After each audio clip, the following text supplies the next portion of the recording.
Well, let's see, 5 games that stood the test of time and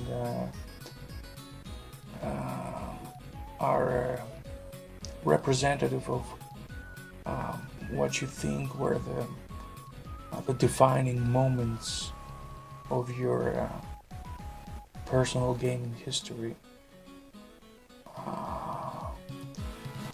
For me, most of these games have to do with a PC. I'm a PC gamer. For the most part, I didn't get to own a console until it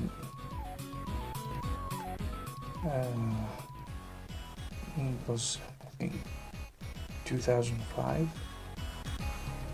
The original Xbox and PlayStation 2. Prior to that, I had no inclination. I had no interest in console gaming,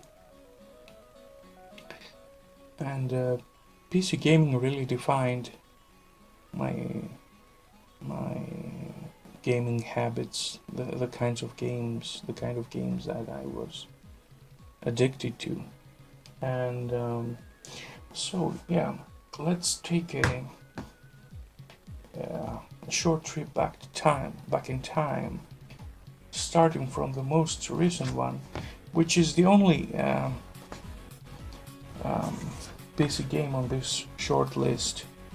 Albeit it's not I wouldn't say it's my favorite console game that I've played or I currently own, but it's definitely a game that I personally think that it's unlike any other game I've ever played, and possibly it's a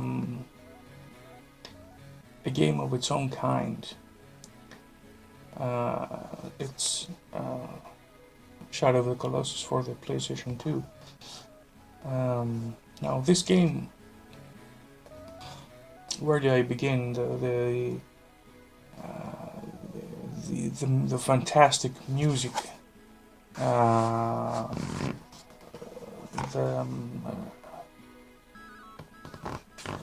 the atmosphere, the gameplay.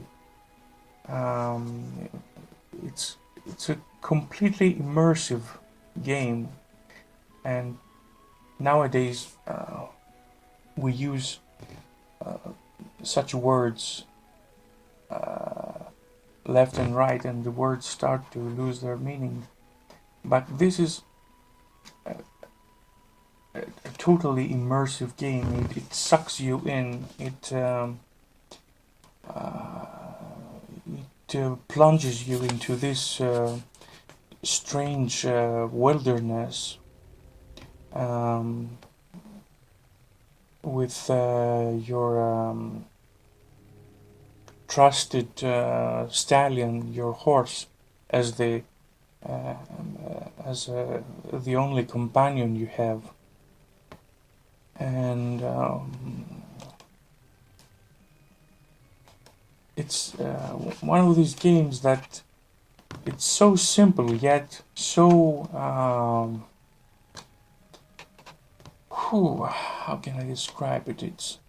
It's first of all, it's a game that has only boss fights. Okay, there are no wave after wave of opponents, grunts that you have to dispatch. But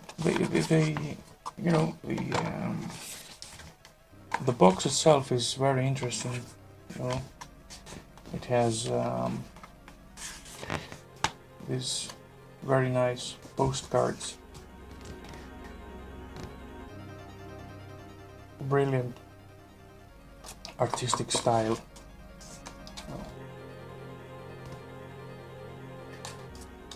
These days with digital distribution, and you don't get the stuff only in the collector's edition. But and the fact that the DVD of the game is permanently in in my machine. Actually, I got a PlayStation 2 for 3 titles only. For this one, Shadow of the Colossus, Gran Turismo 4, and God of War. These are the only games I play on the PlayStation 2, which has the hugest library of every other console. Yet such games are enough incentive to get the PlayStation. Yeah. Now that was in 2005. So the rest are all PC games. No,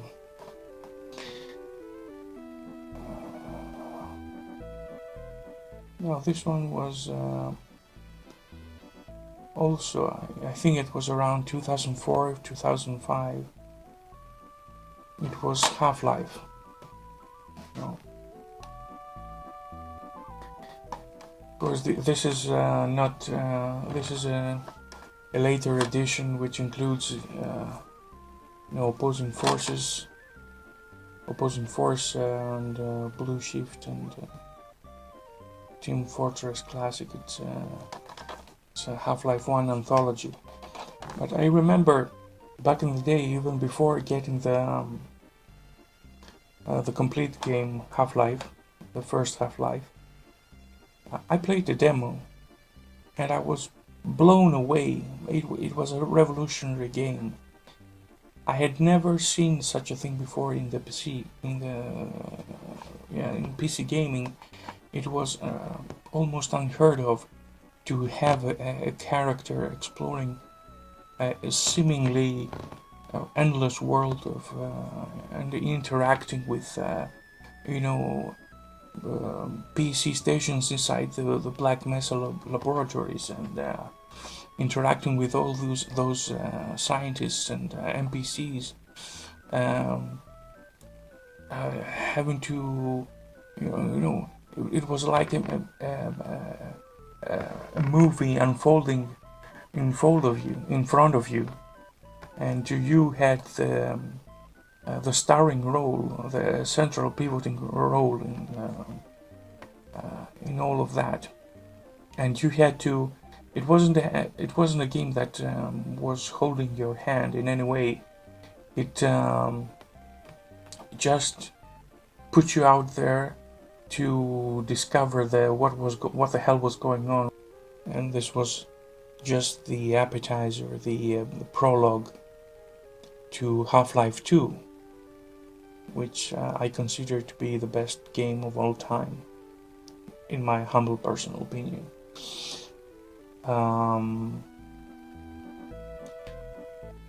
Yeah, so another game, let's go back in the mid-90s.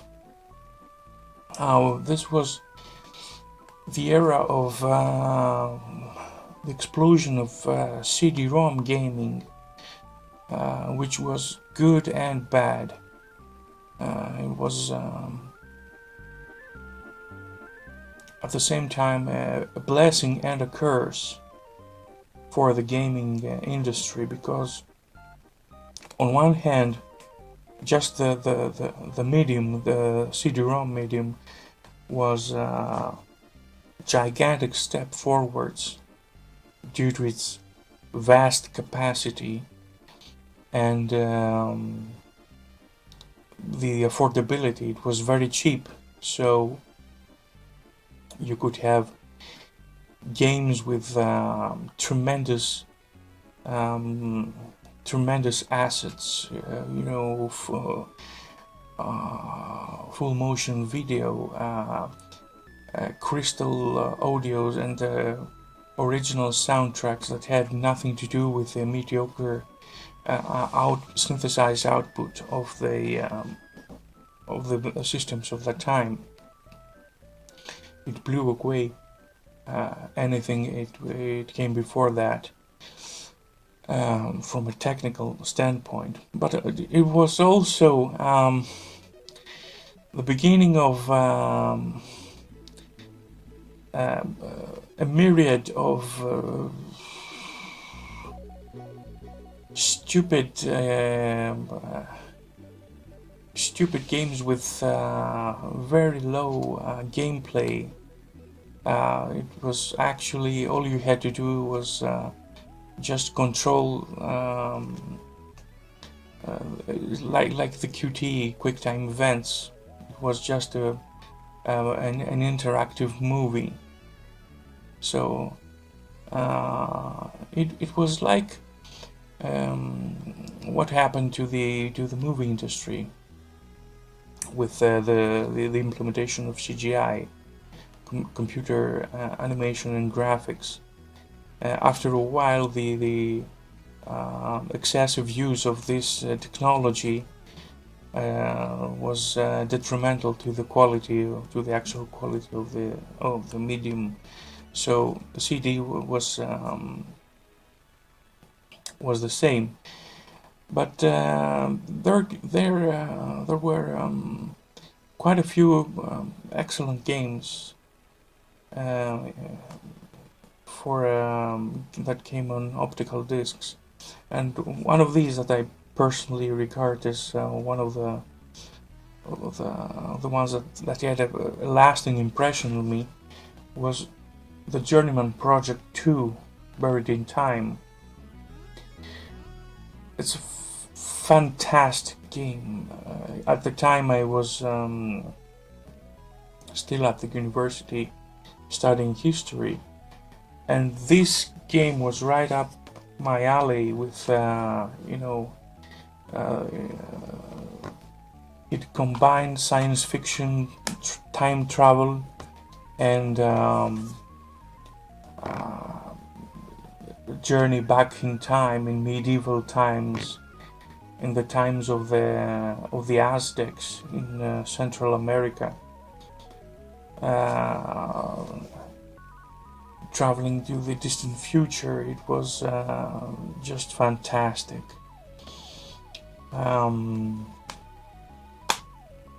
So yeah, it was a period in PC gaming when other CD-ROM games were making a lasting impression. For example, Under a Killing Moon, which was also an exciting title for that particular period. So yeah,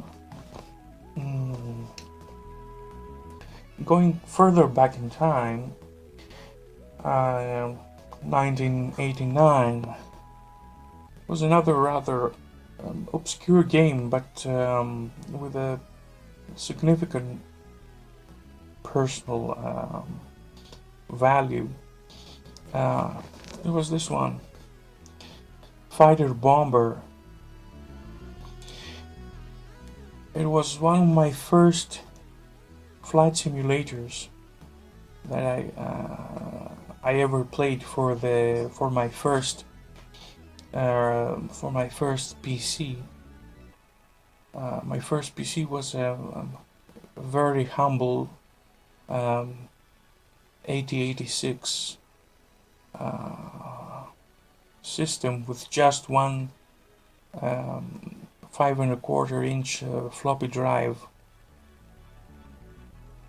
that had the amazing capacity of 360 kilobytes, and it had just a black and white monitor, which actually was if you had a color monitor with that specification, it would actually be worse, because the only colors that you could play, that you could have simultaneously on the screen, were four colors, among which the two were black and white. The other two were cyan and purple. Or if you switch palettes, It was, I think, green and orange. It was terrible. Just had to have just 4 colors on the screen, CGA graphics. It was terrible. And I remember this game was actually advanced for its time. It came out for the Commodore 64, which was by far the most popular 8-bit home computer, the Amiga, and the PC. And for the PC, it was quite advanced because it's one of the first games to support EGA and VGA, which was state of the art for even it was the indication that you had a high-end machine back then. If at the start of the 90s, if you had a VGA system and a 386 processor, a 286 or a 386 processor, you were smoking. I mean, you were the cool guy of the bunch. And such machines could cost $2,000-3,000. So yeah, and in my machine, my Amstrad PC 1512, this machine was not made for games. It didn't have even the graphics were primitive, but the sound was terrible. It had the beeper sound. Later on, I added an ad-lib card which featured synthesized, MIDI audio. Not even it didn't have. It was way before Sound Blaster that had sampled sounds. It was a for the time it was a serious step above the simple beep beep audio of the internal speaker. So imagine that, and I didn't even have a hard disk. So this game was, it had this 5.25-inch floppies.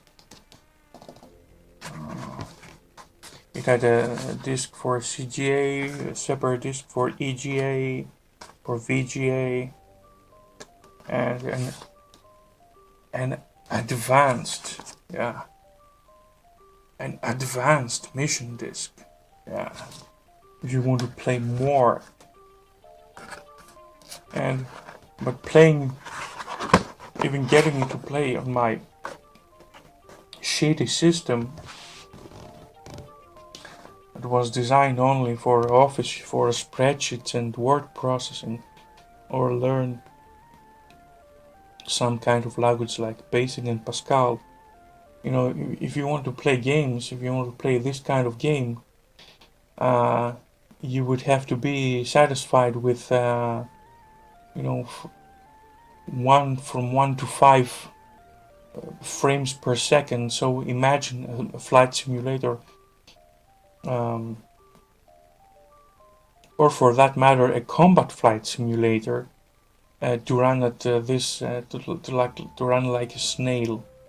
Have you ever seen a snail running? No, I don't think so. That was the kind of performance my primitive machine had with this flight simulator. But it was like having a slideshow of several frames. Takeoff could take 2 minutes because of the frame rate. And later on, when I got myself a a decent 386 machine, and I could, and a color monitor. It was a different game. It had nothing to do with the absolutely atrocious experience I had with my first PC. So yeah, and that goes to show that when you are when you want to play a game so badly, even if your machine is under-spec'd and underpowered, you will still stick to it and play however poorly it performs on your system. Now, consoles never had that. Games for the console were ported and made specifically for that console, so that at least it gives you a decent experience. But PC, the IBM compatibles, as they were known back then, were a huge range of machines with different specs. So when you bought a game and you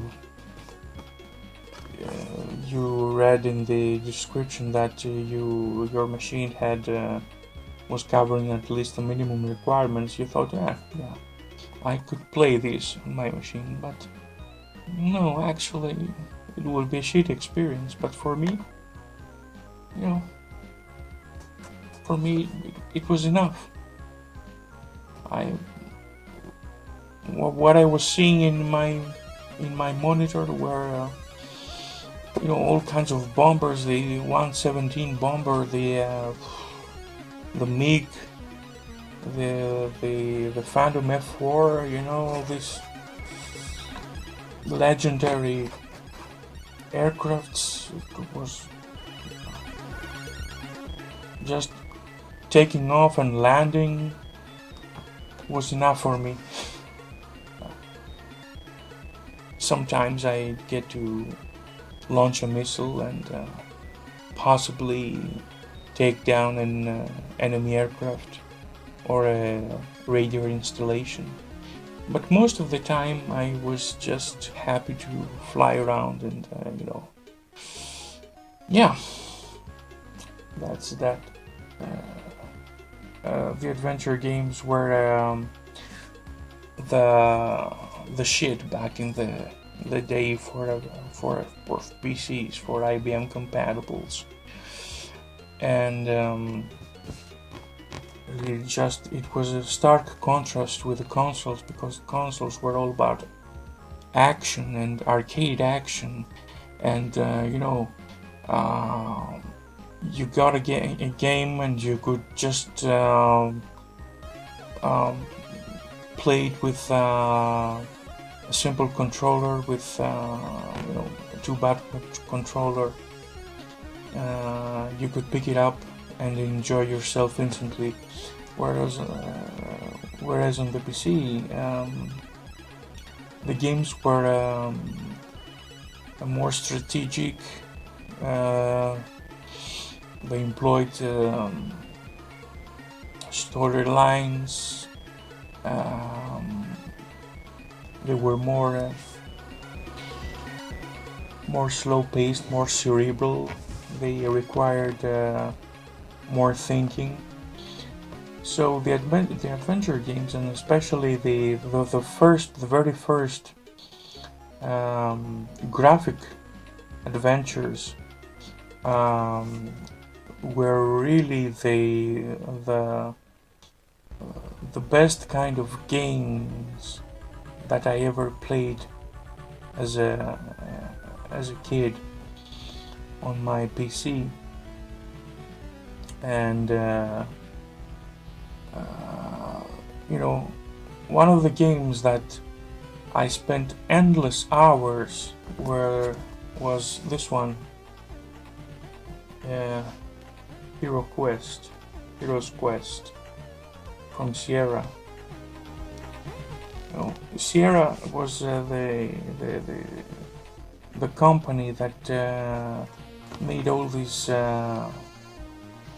wonderful adventure games for the PC, and I think I played almost, with a few exceptions, I played all of them. Actually, Hero's Quest was later renamed to Quest for Glory because there was I think a legal dispute with another game called Hero Quest. I think it was something like Dungeons and Dragons kind of game. I don't recall exactly, but yeah, Hero's Quest was a fantastic adventure for its time. I think it came out in 1988, and it was the golden age then for Sierra Games before LucasArts, Lucasfilm Games took over with its amazing series of legendary adventure games that I also found awesome, and it was mind-blowing to see adventures like Indiana Jones and The Loom, or Monkey Island, of course, Monkey Island. They were certainly a level beyond Sierra's adventures, but still, this one, Hero's Quest, was a different kind of adventure because it was it also had heavy RPG elements, progression in your it combined, you know, the adventure story with RPG progression. It had 3 different characters: the the classic warrior, the magic user, and the thief. And you had 3 different playthroughs, and the choice of your character opened up different story branches and different approaches to playing the game. I think the most fun was with the thief, because the thief was seriously underpowered when it came to combat. He didn't have a shield, he didn't have a long sword, but he could hide. The game became stealthy. He could sneak into houses and steal shit.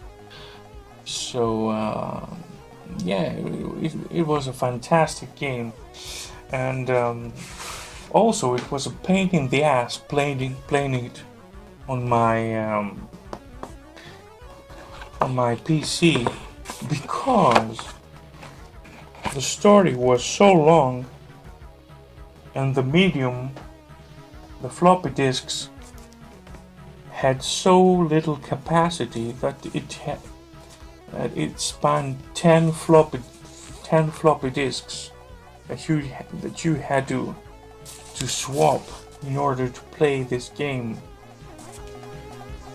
You know, all in all, it was just 360 kilobytes of floppy. You know, was no more than less than 4 megabytes. 4 megabytes. Today it's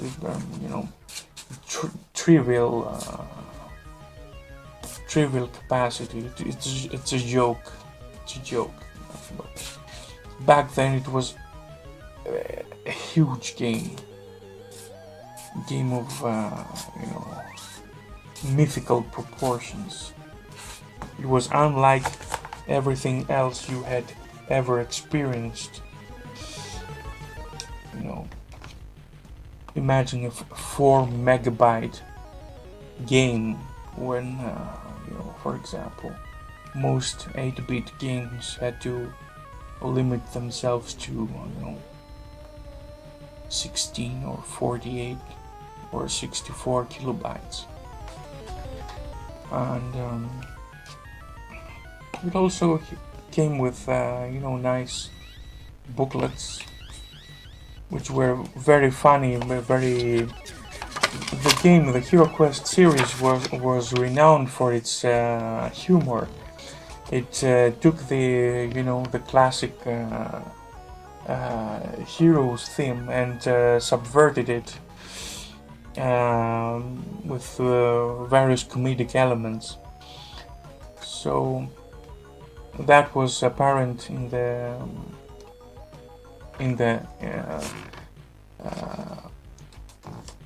the booklets as well. So yeah, this one, it had instructions of how to play with different characters. The warrior, the magic user, the thief.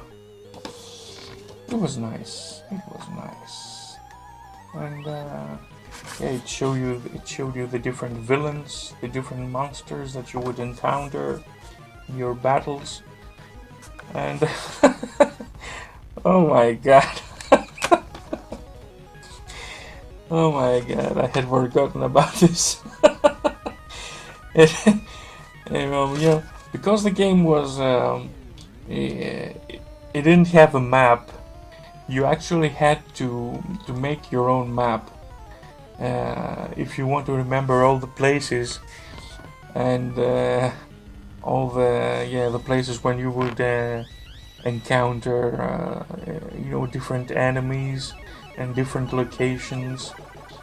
So you either had a choice to, because back then there was no internet, you have to wait for a magazine to write an article about it and to give you a map, but you just couldn't wait, so you had to make your own map, just like I did. I don't remember doing this for any other game, but yeah, I made my my own map about the game, and you know, and I made a legend as well, you know. No, with green. The green. What was with green? It was safe places when you can sleep. With red. With red. Oh. With red, they were the places when you fight monsters, and with yellow color, it's the place when you meet friendly persons or you take useful stuff. I have to translate from Greek because, you know, I'm Greek, so it's in Greek. So but yeah, you can. Oh god. Oh god. What a foolish boy I was. Oh, and I had also notes and abbreviation, and special symbols from the land of Spielberg. Yeah, it was called the Valley of Spielberg. Yeah, the map of Spielberg Valley, designed by yours truly. Yeah, and I had different icons for you know, cemetery, and target. When you target is a place when you exercise in daggers and duels. Uh,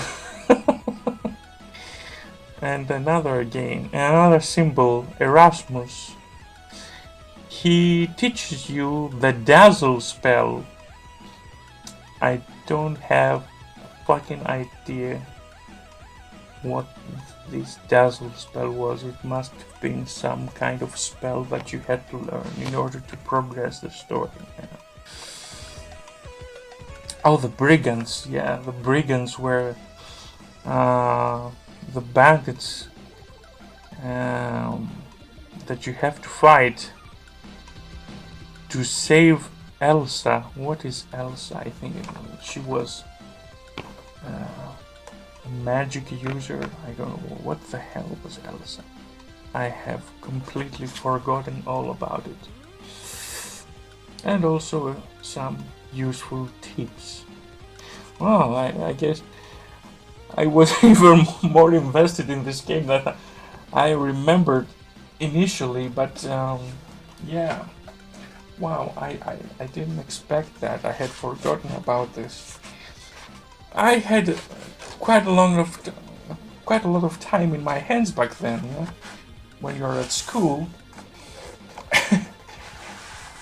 and you don't do your homework, but you play games, you do this kind of shit. So yeah.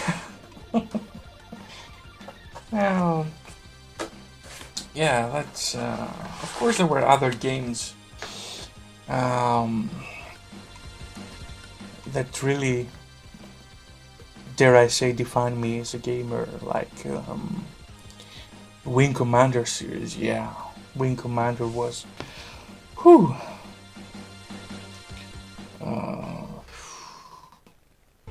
was amazing, was beyond amazing.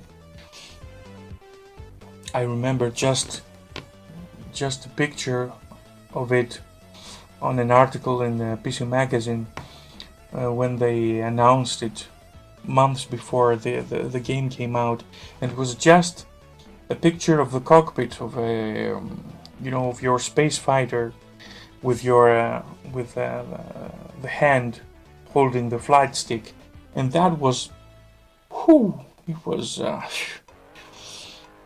absolutely incredible just to have a representation of the cockpit and your, the pilot's hand steering the spaceship. Yeah, it may seem trivial today, but back then it was, it was a simulation, 3D simulation of space combat. It was unheard of. And it was Wing Commander, Wing Commander 2, which was expanded with CD-ROM release, with additional voice and voice. You had to purchase a separate voice pack that turned the game into a movie. And then of course came Wing Commander 3, which took the game to absolute new heights, all with Mark Hamill and Malcolm McDowell and John Rhys Davies. This was actually the game that made me save money for my first upgrade, because my machine back then just couldn't play this game. It was extremely demanding. Yeah, there were other games as well, but I guess these 5 games that I show you are at least indicative of the sort of games that interest me and the genres that I was more involved with. So yeah, that's that. Of course, I want to thank what's his name? His name is Dave. It's a lad from UK, I think, or this kind of, I don't know. His name, his call sign, his handle is Lone Boys Post 1975. Oh, he's got quite a following. Yeah, and I will be checking his stuff that he puts up. Yeah, he seems like a crazy bastard, but you know, aren't we all crazy bastards? Yeah, and also I got to say hello to Vinny Corleone 62, Odin, another fellow that I get to know recently through the YouTube, and yeah, you meet all sorts of interesting fellows, and yeah, it's quite an experience. So I don't want to further embarrass myself and bore you to death. So I think I'll just cut it here. Ciao, ciao, ciao.